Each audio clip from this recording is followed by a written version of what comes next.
दोस्तों नमस्कार।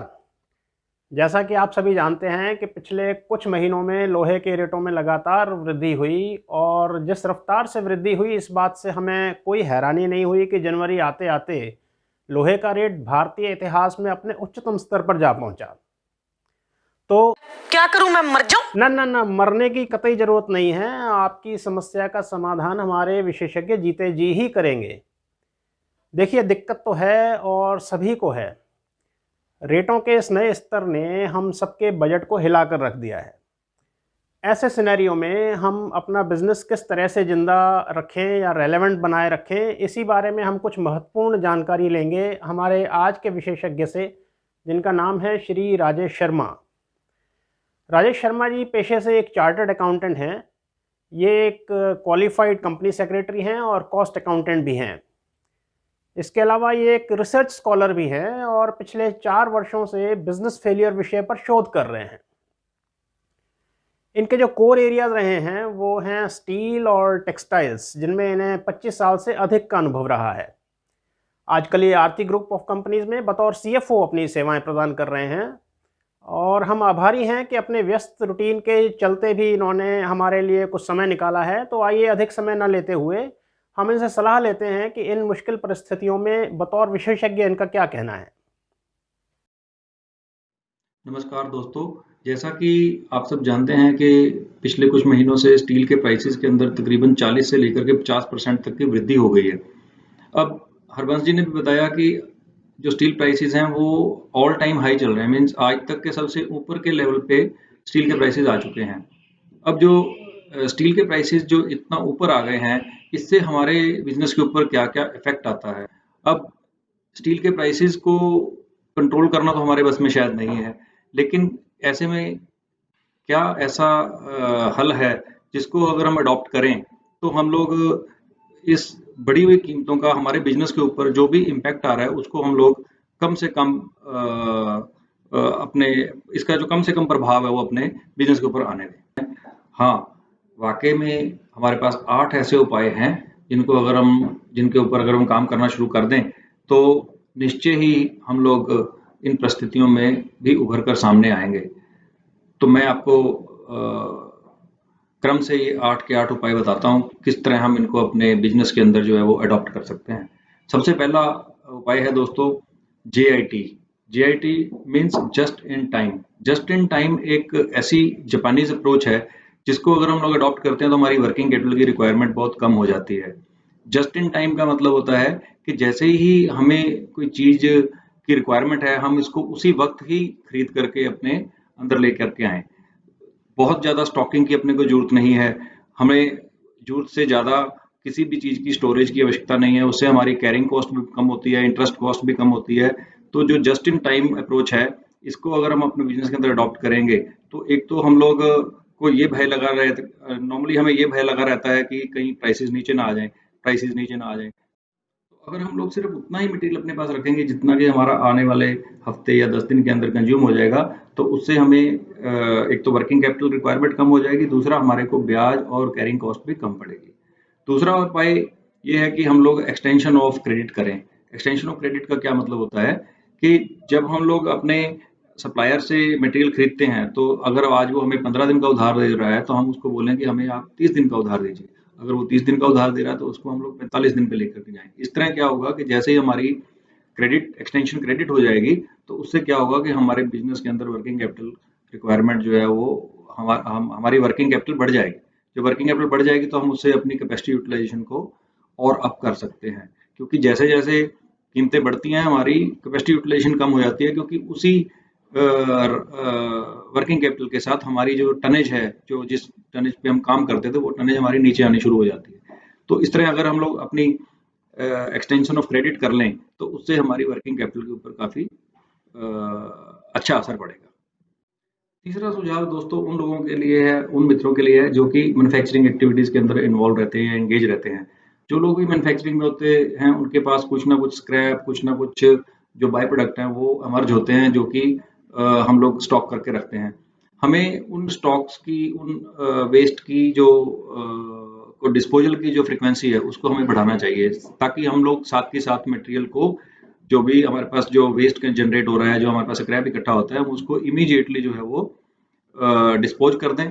उससे क्या है कि हमारी वर्किंग कैपिटल जो है वो हमारे पास फिर से इंक्रीज हो जाएगी। चौथा उपाय दोस्तों अपने को ये करना है कि हमें अपनी ऑर्डर बुक मेंटेन करनी है। अब ऑर्डर बुक का क्या मतलब होता है? ऑर्डर बुक भी दो तरह की होती है, एक सेल ऑर्डर बुक और एक purchase order book. Sell order book में तो हम लोग उन ऑर्डर्स को दर्ज करते हैं जो कि हमें अपने कस्टमर से मिलते हैं, और परचेज ऑर्डर बुक वो होती है जिसमें हम लोग अपने सप्लायर्स को ऑर्डर देते हैं। हमें जब कीमतें जब ऊपर बढ़ रही होती हैं तो हमें अपनी दोनों ही बुक्स को मेंटेन करना पड़ता है, ताकि हम लोग कोई ओवर कमिटमेंट ना कर दें। जैसे ही हम लोग ओवर कमिटमेंट की तरफ बढ़ते हैं तो प्राइस क्योंकि बहुत हाई ऑल टाइम हाई चल रहे होते हैं, तो हमेशा ये नुकसान होने की कोशिश होती है। अगर प्राइसेस नीचे आ गए तो हमें अपने डिसीजन के ऊपर दोबारा से फिर से रीवर्क करना पड़ेगा, तो जो कि हमेशा पॉसिबिलिटी नहीं होती। इसलिए हम लोगों को सिर्फ उतना ही मटेरियल ऑर्डर करके रखना है जितना कि अपने को रिक्वायरमेंट है। ये भी थोड़ी बहुत जो है वो जस्ट इन टाइम से ही मिलती जुलती अप्रोच है। तो कोई भी बिजनेस, चाहे वो बड़ा है चाहे वो छोटा है, हर एक के पास कुछ ना कुछ नॉन मूविंग स्टॉक रहता ही रहता है। अब हमें क्या करना है ऐसे स्थिति के अंदर आकर के, जबकि प्राइसेस ऑल टाइम हाई चल रहे हैं, तो हमें अपने जो नॉन मूविंग स्टॉक्स है उनको हमें डिस्पोज करना है। जैसे ही हम अपने नॉन मूविंग स्टॉक्स को डिस्पोज करेंगे तो वो पैसा हमारी वर्किंग कैपिटल के अंदर वापस से ऐड हो जाएगा, जिससे कि हम अपना कैपेसिटी यूटिलाइजेशन जो है वो और बढ़ा सकते हैं। तो पांचवें उपाय में हमने देखा कि हमें जितना भी नॉन मूविंग स्टॉक है उसको अपनी प्रेमिसेस से जल्दी से डिस्पोज करना है। अभी छठा उपाय दोस्तों ऐसा है कि जो कि सभी प्रकार के बिजनेसेस के अंदर ये उपाय हम लोग कर सकते हैं, चाहे वो जीएसटी हो, चाहे कस्टम्स के अंदर रिफंड हो, चाहे किसी भी तरह के गवर्नमेंट के पास हम लोगों के कुछ ना कुछ पैसा जो है वो हमेशा पड़ा रहता है। नॉर्मली हम लोग क्या करते हैं, बिजनेस के अंदर इतने बिजी होते हैं कि वो पैसे की तरफ ध्यान ही नहीं जाता है। अब ऐसे समय में जब हमारी कैपेसिटी यूटिलाइजेशन लो हो गई है because of working capital shortage, तो अभी हम लोगों को क्या करना चाहिए कि जितनी भी हमारी रिफंड की एप्लीकेशन है वो तुरंत दर्ज करनी चाहिए, क्योंकि जैसे ही आप रिफंड की एप्लीकेशन लगा देंगे तो एक टाइम फ्रेम है, उस टाइम फ्रेम के बाद वो रिफंड आपको सरकार जो है वो देती ही देती है, और अगर वो डिले करेगी तो उसके ऊपर आपको वो ब्याज भी देगी। तो मेरा ये सजेशन है कि जैसे ही वर्किंग कैपिटल का हमारे पास थोड़ा शॉर्टेज चल रहा है तो हमें जितनी भी हमारी गवर्नमेंट के से हमने जो रिफंड लेने हैं उनको हम जल्दी से जल्दी ही अपना अप्लाई करें, ताकि हम लोग को वर्किंग कैपिटल जो है वो दोबारा से हमारे अंदर ऐड हो सके। सातवां उपाय दोस्तों ये है कि हमारी कंपनी के अंदर, हमारे व्यवसाय के अंदर हर समय हम लोग ग्रोथ के बारे में बात करते हैं, और ग्रोथ जो है वो जीवन का आधार है। हर एक आदमी को ग्रोथ करनी भी चाहिए, लेकिन ग्रोथ का भी एक समय होता है। उचित समय पर की गई ग्रोथ जो है वो बहुत अच्छी होती है और प्रॉफिटेबिलिटी को इंक्रीज करती है। आज के समय में जबकि हमारी वर्किंग कैपिटल शॉर्ट है, तो हमें उसके अंदर जो है वो जितने भी अपने एक्सपेंशन प्रोग्राम है या जितने भी हमारे कैपेक्स हैं उनको हमें होल्ड करना पड़ेगा। मीन्स हमें कोई भी जो पैसा है वो आज की डेट में प्लांट एंड मशीनरी में या बिल्डिंग में या अदर देन वर्किंग कैपिटल जो है करंट असेट्स को के लिए तो पैसा लगाएं, लेकिन जो फिक्स एसेट्स के अंदर जो है वो इन्वेस्टमेंट आज की डेट में हमें होल्ड करनी चाहिए। इससे क्या होगा कि आपकी वर्किंग कैपिटल जो है वो डाइवर्ट नहीं होगी। अंत में दोस्तों एक ऐसा पॉइंट जो कि उन लोगों के है जो कि बैंक बोरिंग लेकर के काम करते हैं, उनके लिए एक ये आज के समय में एक फैसिलिटी उपलब्ध है जो कि भारत सरकार ने सभी बैंकों को बोला है कि आप ये जो फैसिलिटी है ये अपने जितने भी बोरोवर्स हैं उनको आप ये एक इमरजेंसी लाइन ऑफ क्रेडिट जो है वो आप दे सकते हैं। जितनी भी आपकी बैंक की आउटस्टैंडिंग 29 फरवरी 2020 को थी उसका 20% तक आप ओवरड्राफ्ट ले सकते हैं, और ये पैसा जो है ये आपको 5 साल में दोस्तों वापस करना है भारत सरकार को, अपने अपने बैंकों को। और वो जो बैंक है वो आपसे 1 साल का जो है वो मोरेटोरियम देंगे और 4 साल में आसान किस्तों में आपसे ये पैसा वापस ले लेंगे। इससे क्या होगा कि आपको पैसा तो इमीडिएटली वर्किंग कैपिटल के लिए मिल गया, लेकिन आपने उसको जो वापस है वो इमीडिएटली नहीं करना है, उसको आपको 5 साल में वापस करना है। 1 साल का मोरेटोरियम और 4 साल की किस्तों में आप वो पैसा बैंक को वापस कर सकते हैं। इसके ऊपर सब्सिडाइज रेट ऑफ इंटरेस्ट भी लगता है और इसमें सेंट्रल गवर्नमेंट की गारंटी भी है। अंत में दोस्तों एक बात आपसे और मैं कहना चाहूंगा कि स्टील के प्राइसेस भले ही कुछ समय के लिए कुछ लेवल तक थोड़ा बहुत करेक्शन हो सकती है, लेकिन ये मेरा एक मानना है कि अब जो बेस है, जो बेस प्राइस है, वो अब शिफ्ट हो चुका है। अब जो भी करेक्शन होगी या और बढ़ेंगे, वो इसी रेंज के अंदर ही अब स्टील के प्राइसेस रहने वाले हैं। बहुत ज़्यादा हम लोग वापस अपने पुराने लेवल पे अब शायद स्टील के प्राइसेस मुझे आते नज़र नहीं आते।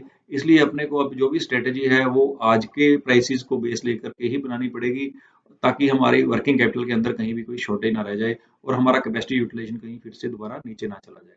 तो ये कुछ ऐसे उपाय थे दोस्तों जो मैंने सोचा आप लोगों से शेयर किया जाए, और ताकि आपका बिजनेस जो है वो सुचारू रूप से चलता रहे। धन्यवाद। बहुत बहुत धन्यवाद राजेश शर्मा जी, आपने अपना कीमती समय हमारे लिए निकाला।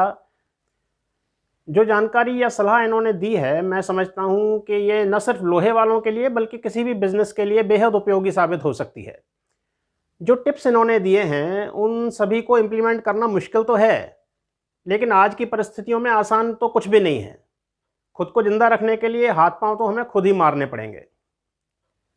दोस्तों, यदि आपके पास भी लोहे या उससे रिलेटेड फील्ड से जुड़ी कोई महत्वपूर्ण जानकारी है तो आप भी द स्टील रिपोर्टर के माध्यम से अपनी बात लोगों तक पहुंचा सकते हैं।